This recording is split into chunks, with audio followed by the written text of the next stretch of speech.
G'day fellas and welcome to a casted game. Spawning in on the southeast side of the map, playing in the color blue as the Delhi Sultanate, we have got Vortex.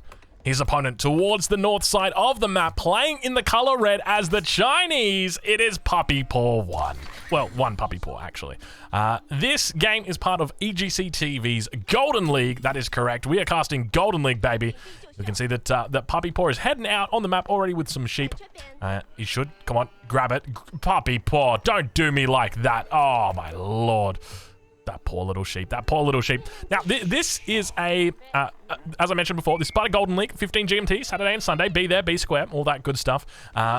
This is a matchup that excites me greatly. You guys know that I'm a big fan of China. I love China. I play China. I was looking through my match history the other day on AoE4 World. I'm not even kidding you. I went like 3 pages back and it's all China.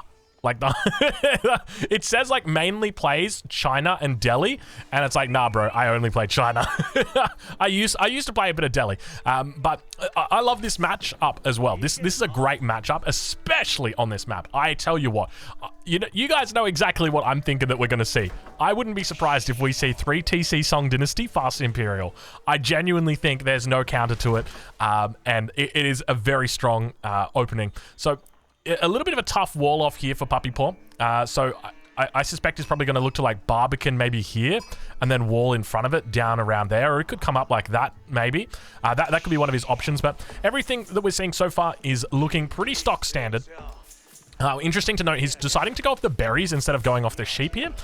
The sheep typically are going to be better for you, just because they're, you know, it's meat versus vegetables, and you guys know there's no vegetables allowed at the party. No, but in all seriousness, because of the walking distance that you've got here, makes it a little bit less inefficient, as well as the gathering rates here on the sheep are just better than the berries. Plenty of sheep now coming in. Looks like that sheep did eventually go over towards Vortex. We'll check out how Vortex is doing. But yeah, one of the things that I often talk about that you can do here. Now, obviously, we can see that none of the sacred sites are next to each other. Sometimes you do get these spawns where you've got like 2 sacred sites next to each other.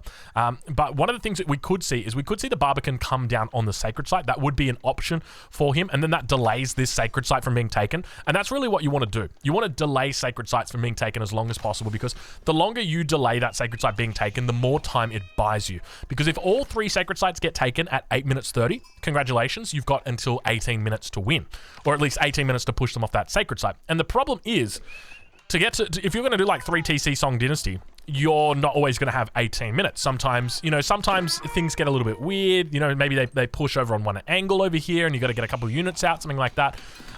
But I guess the other thing is that he could look to be playing at stock standard. I wouldn't be surprised to see that either. I guess for me, I'm in a little bit of a vacuum, as you know, like a little bit of a not a vacuum, but I sort of play my own world, and then so I expect it's kind of like, I don't know, if you were ever a kid and you watched a TV show.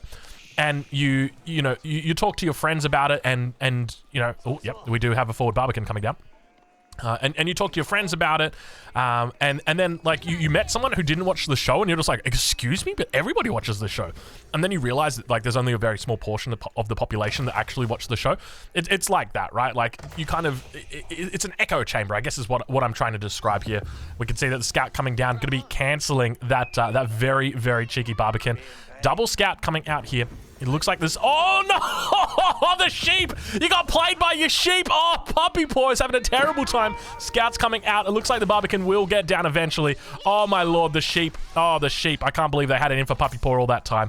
Now going to be rallying over to food. He's got 2 villagers on gold still. Left the sheep back here actually, so he could actually go and steal those ones. But in the middle of the map, we can see that he's fighting off. He's trying his best. It looks like he's going to get a double tap. Manages to kill 1. Second, you can already see that second scout is so low. He's going to be able to get the second scout of his opponent though. And that is where the difference. And now look at this, a spearman already coming out. We are looking to challenge this sacred site nice and early. Get it down. So you got to be careful here. Look at these sheep. Sheep absolutely everywhere, ready to be taken, ready to be just turned. There we go. 2. This one just lost its allegiance. It's coming back though. It knows who daddy is. Scout goes down. Jeez Louise, this is already, I love this matchup. This matchup's so good. In my opinion, as I said, on an open map, I think it's pretty favorable for the Delhi. On a closed map, baby, don't you worry. Chinese got you. The Chinese got you. Everything for China looking on par at this point in time. Stacking up that food. Not doing the best with the drop-offs, though. You can see 100 gold was in there. So ideally, you'd love to have that in the bank right now, just to help you get up to that dynasty a little bit sooner. But I suspect we're probably going to have stone taken very shortly as well. So with this Barbican obviously going to be able to deny this sacred site being taken. But now we start to see the spearmen moving up as well off the gold. You can see a couple of the sheep. You get your fingers out, start waving them back and forth. You're coming with me, baby. You get over here. Those sheep can't resist the calls of the calls of the of the scout. But yeah, so far the spearmen going to be in a pretty decent spot here to siege down this mining camp. It's not going to be a big deal, but it is going to be annoying. We see villagers now moving up towards the stone outcropping. And for me, the question is from here, like, where does Puppy Paw go? Because you could go to town center into Chokunu. You can go to town center into Fast Castle. You can go... My personal favorite is 3 town center into Fast Imperial. Is that going to be the play here? And I know you guys might be thinking, Fast Imperial, Drongo, you're crazy. I'm telling you, bro. Against Delhi, it's like the only way to actually play it.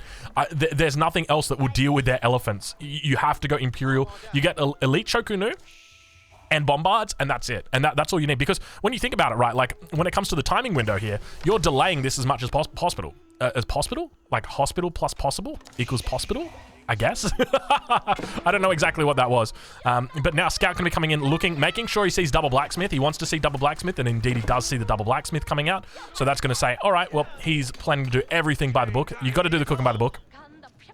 Villagers getting annoyed up towards this north side. And just this single spearman is going to be very, very pesky. He's got to be careful not to lose this one villager. You can see he's going to pull it back in. And actually just going to drop the barracks here to defend against this. Might even be looking to go out onto the map. Actually, I do like this play coming out from Puppy Paw. So this is smart. The reason why this makes a lot of sense is just because you're already gathering up wood and stone. So it makes sense for you to just naturally go into outposts. And on top of that, if you need gold, well, you've got your Imperial officials that are going to be bringing that gold back for you. You can see he's got plenty of gold in the bank. Dynasty coming through now. 7-minute timing on that. Not too bad. Going to be chasing away that spearman. But he's going to be able to secure up these sacred sites as well. That's going to be another thing. So denying out multiple sacred sites. With these blacksmiths, he buys himself time. As soon as he saw these 2 blacksmiths, he's like, you know what? I'm just going to get out on the map. And the question is, what's the larger game plan here? You know, what is the main goal of him? Because we can see, you know, at this point, he's continuing to gather up stone. So I'm really hoping it's a 3 town center play. If we see some 3 town center play, I'm going to feel a little bit like Drongo Darmist and a little bit like I guess Paris Hilton, a trendsetter for porn movies. Maybe not. Maybe not.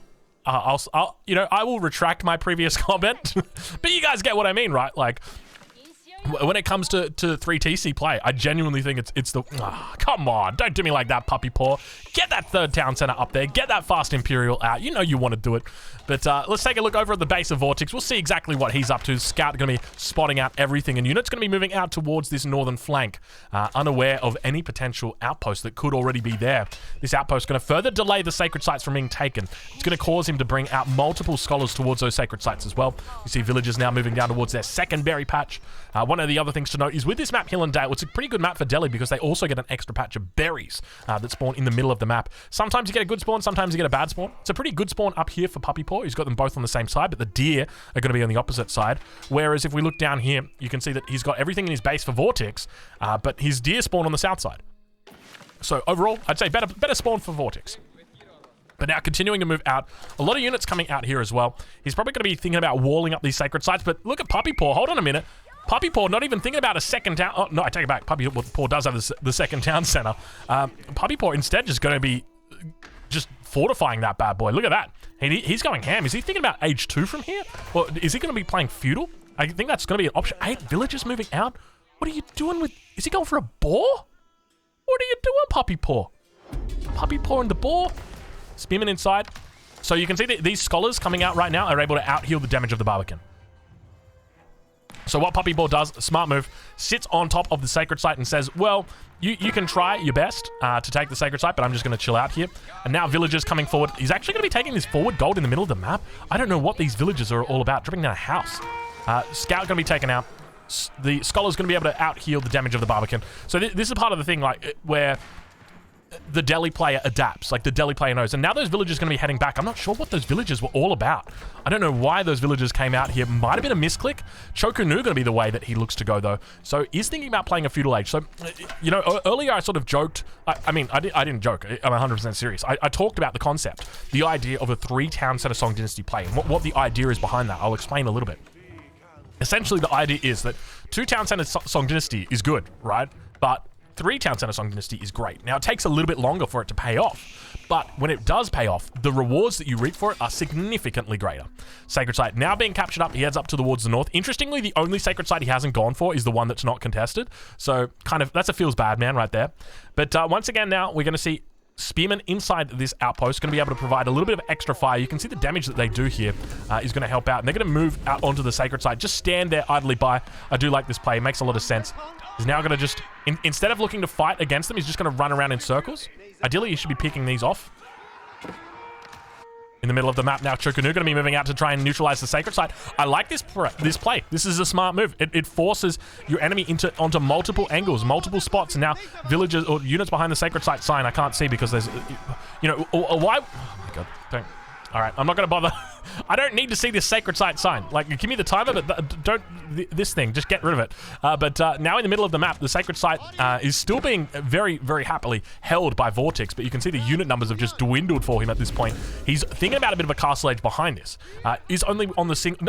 Oh my Lord, he's on a double town center play as well. So both players going for a double TC play.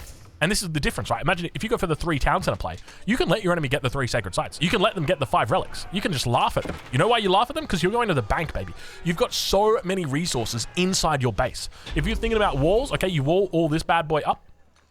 What have you got in your base? You've got 1 patch of berries. You've got a 2nd patch of berries, which you've exhausted. Typically, you would sneak some vills out to go grab the deer or to go grab your other berry patches. And you'll probably lose those or at least have to retreat them. But it's about getting them. And then you've got a giant forest, you've got a smaller forest, and you've got this is the big kicker. It's the large gold vein. This is really what sets it apart from all the other maps. You've got this in your base, and it means that you can actually gather with that, chuck an Imperial official on it, and then use the market to do your trading.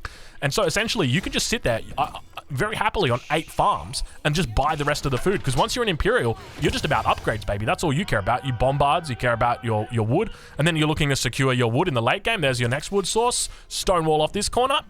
You're absolutely your chef's kiss. But already we see Puppy Paw doing a great job. So I feel like Vortex may have gone a bit greedy here. But by the same token, I feel like he has to do this. But remember, the longer this game goes on, the better it becomes for China. At least that's the current way it is in the meta. The obvious advantages that the Delhi do have are free upgrades in Imperial.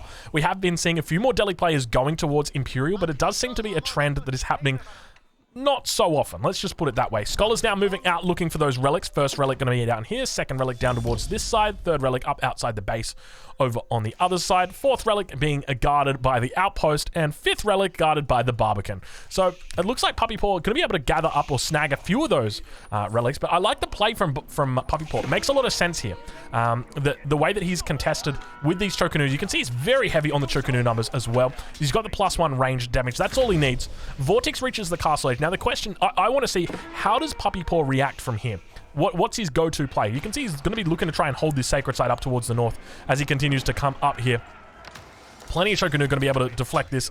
We can see the Spearmen are down here just looking to contest this Sacred Site as well. No Sacred Site currently held for Vortex. And I feel like this might be the consequence of the 2 town center play. The 3 town center play, or going for a 1 town center play as the Delhi here, you would be able to break this easily. You could break the Barbican in the center easily. You could overwhelm your enemy easily. Relic's got to be careful. He could turn the tide right here. That's a lot of health on that Scholar, remember. I don't even think he's paying attention. There's a lot of stuff going on the map right now. He gets chased away. He's only going to be able to take 2 relics for now. The 3 relics still remain guarded, remain covered by the infrastructure and the proximity to the base of Puppy Paw. But going to be able to actually chase away one of the 2 relics that actually did get captured. Another Scholar going down, and Vortex looking like he's getting absolutely trounced here. It is not a pretty situation, and now going to be able to secure up this relic. I wonder if we've got a villager coming down here to wall it in. Would be nice. Puppy Paw reaches the next stage, and now there's so many relics out on the map. He's done a great job of just controlling and preventing his enemy from doing any decent damage. I'm really starting to worry. I don't know whether Vortex tested this or tried this, but I can't help but feel like it's not the best spot for him to be in. Keep going to be coming down now. So we'll do an assessment, villager count at the 15-minute mark, or 14:44. 57 versus 84. So he's down 30 villagers. He's got no sacred sites. He's got 1 relic. Things not looking pretty right now. Things not looking pretty. He didn't really hit, you know, typically we talk about with Delhi their timings, their power spikes. Wolf going to be caught out, going to be catching a villager here. If he's not careful, he will lose that villager. Now in the middle of the map, look at the Chocanu coming out in force. The Chocanu going to be trying their best to do some damage to these Lancers, but these Lancers very effective against them. Ideally, you'd just be looking to focus down the archers on the backside. The Lancers barely take any damage. They're just getting scratched by the bolts of the Chocanu, and indeed he falls back realizing that the damage is so minimal. He's still doing a pretty decent job to kite, but reinforcements are going to continue coming in, and he's picking them off. And now gets the upgrade, the veterancy upgrade, still yet to get +2. +2 is going to make the difference here. It'll take him up to, and it'll give him an extra 100% damage against those Lancers. But now that keep gets up in the middle. We can see the Chocanu coming behind as well. A little bit of a raid. A little bit of a raid coming down from the wolf. Puppy Paw falling victim to a bit of a wolf raid. That second relic does eventually get picked up for Vortex. There are still 3 out on the map, though. We can see that there are scholars, or rather scouts, moving out to secure them and look towards that position. But one of the things I love about the Barbican for the Chinese, one of the things I really like about it, it acts as a pseudo fort.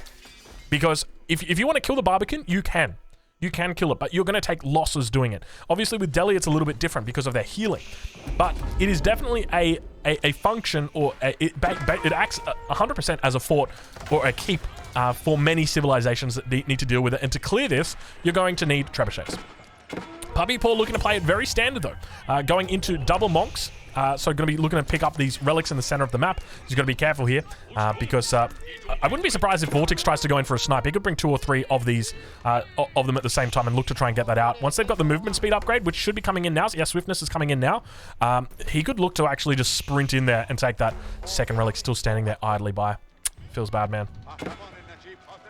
Up towards the north, Vortex is going to get caught out. The Chocanu still yet to get their +2. +2 now coming in, though, for Puppy Paw. His transition to farms. He's got 1, 2, 3 mills full of farms. So not too bad. His transition's quite early in this game. We're at 17 minutes, and he's already transitioned that heavily. That is an impressive transition, and he's still getting out units. This is a good transition for him. He's looking very healthy, sitting on 106 villagers. Compare that over to the 67 of his opponent. That is the Song Dynasty difference right there.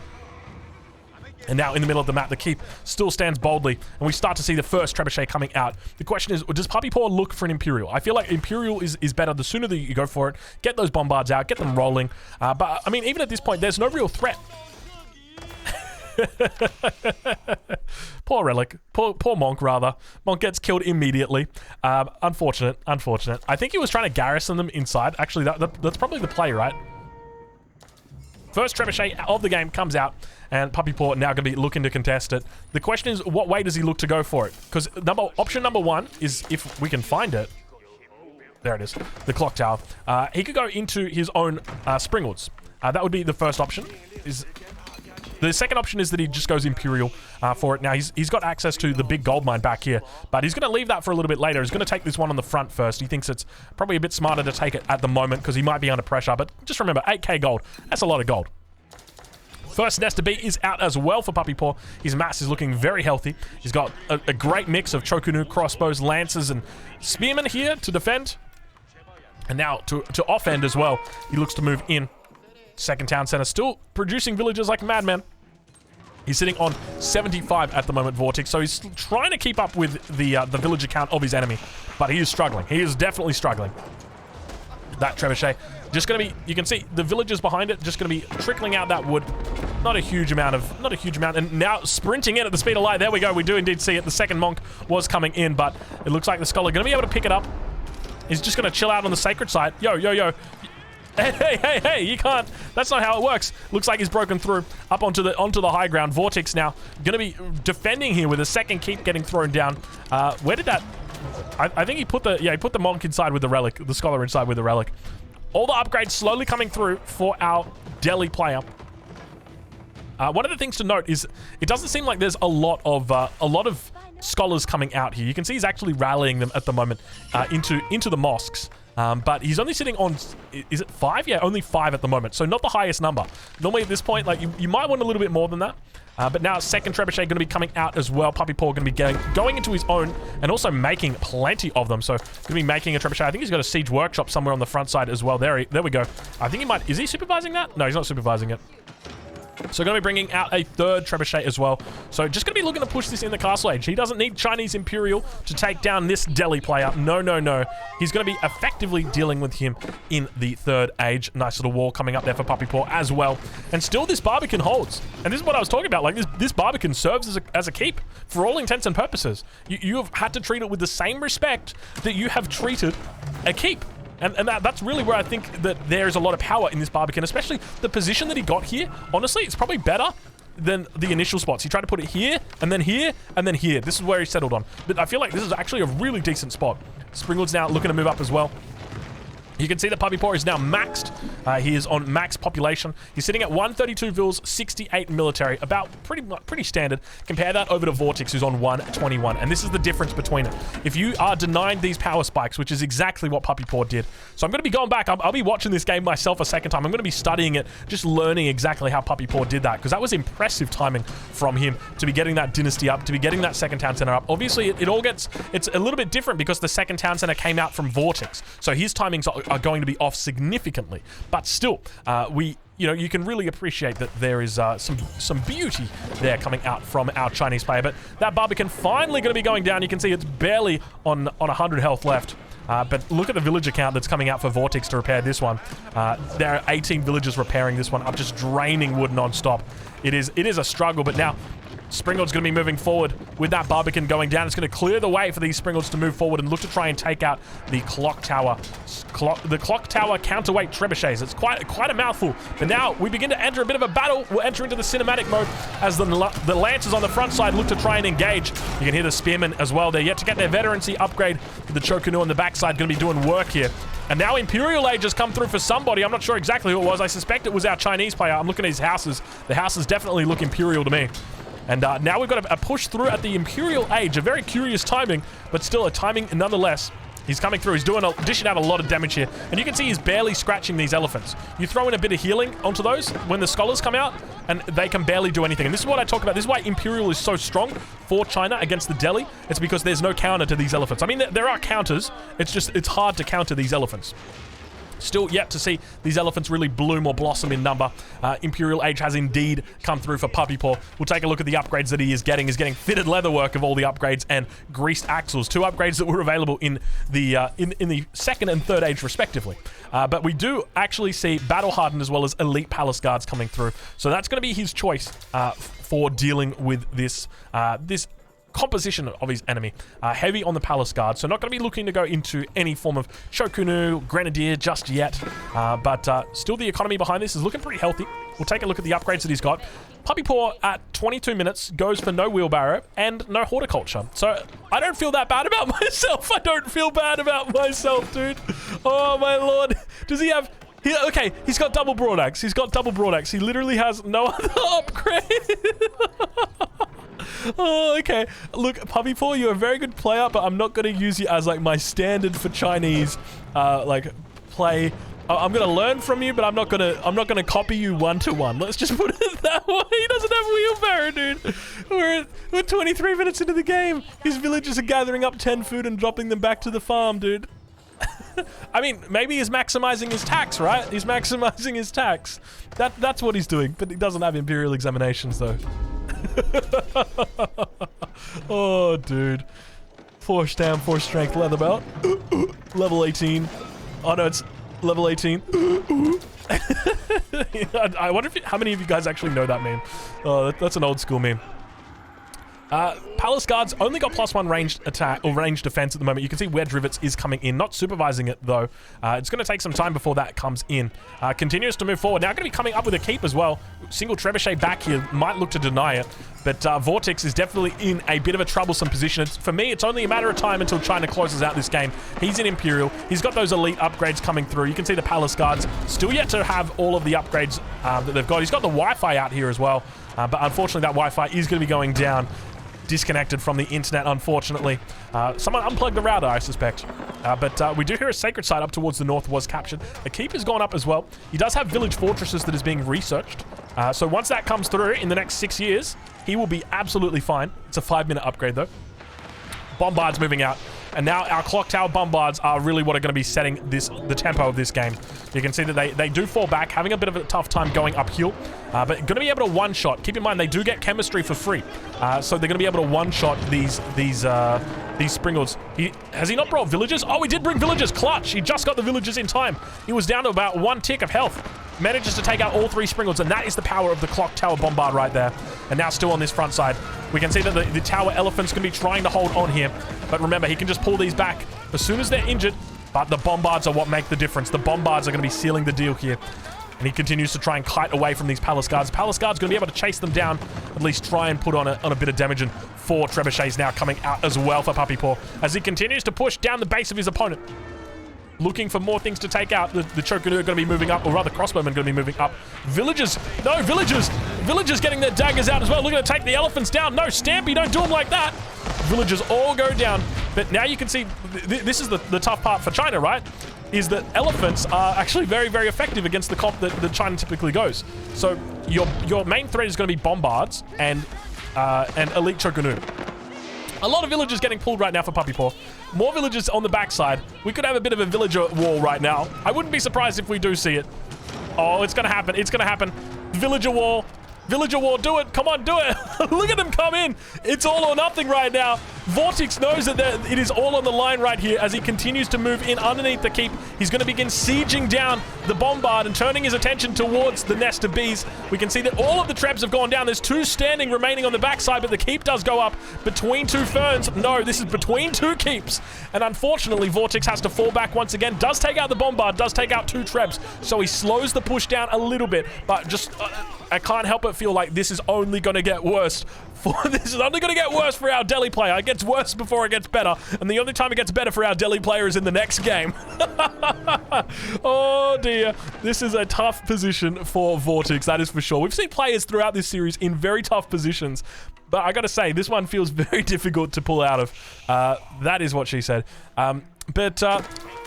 I mean, there are upgrades that have come through here, but I feel like it's just such a difficult spot for Vortex right now. I don't think there's anything he can really do. He's fighting up against an Imperial opponent. He doesn't really have any possible way for himself to get Imperial at this point. And even if he does, it's going to take a long time before he gets there. And you can see that the keep just shredding through the armor of the Tower Elephant. And so really... and this is where the difference comes in. If Puppy Paw is in feudal or in a castle right now, there is absolutely nothing that he can do against these elephants. But the fact that he's an Imperial, he's got bombards, he's got the elite palace guards, which at least offer a little bit more health to tank up. But the most important thing is he's got Chokanoo. These guys absolutely shred. And we can now actually see him going into Chokanoo as well, getting the elite upgrade. Hopefully he's got his university up. Indeed he does. Still, he's got pyrotechnics. He had to get incendiary arrows or elite army tactics. Villagers up towards the north. Got to be careful. We can see that he did have to move a little bit. And you can see that the push is kind of fizzled out a little bit here. It's taking a little bit more time. He doesn't really have a lot of line of sight up the hill. And now the elephant's going to be moving forward. You can see the scholars coming straight up to heal them. Trying their best. One elephant going to be going down. You can see it focusing down the clock tower. It's bombard doing absolutely no damage, unfortunately. 15 bow attack, and these guys have got their upgrade. He's got the extra health and extra armor for siege at the university. So great upgrades there. Honestly, so many good Imperial upgrades for China. Really feels good. And now those bombards continue being rallied in at this point. He's up to 2 bombards, 3 bombards. So 2 clock tower and 1 normal bombard. And he's going to continue rallying them down. And now the Chokanoo spam begins. These guys are up to... He's getting +3 ranged upgrade as well. We can see plate cutter point coming in through. And then incendiary arrows is really going to be what puts the icing on the cake. Will take them from 9 damage up to 11 per bolt. And remember, they've got 3 bolts per volley, and they fire those volleys off very quickly. Now looking to try and fall back. You can see the keep going to be going down here. He's looking like he might come through. The elephant's finally going to be charging. We'll enter into the cinematic mode as we begin to witness the elephants trying their best to take down this position. But you can see the villagers are holding on. The keep does go down, though, so manages to clear it out once again. But just remember, it's not getting any easier for our Delhi players. Sure, the keep goes down, but your military numbers are not mighty at this point. It is a dire situation for Vortex. He's trying to hold on. He's getting upgrades through greased axles. He's looking to get men-at-arms as well, but he is just suffering, and now more bombards coming out. And once this bombard mass really gets rolling, now it's going to be able to... You can see the damage that comes out against those tower elephants. That is the difference right there between that Imperial. Chinese Imperial is so damn important to reach, and you can see Puppy Paw here putting on an absolute clinic. Good game, well played.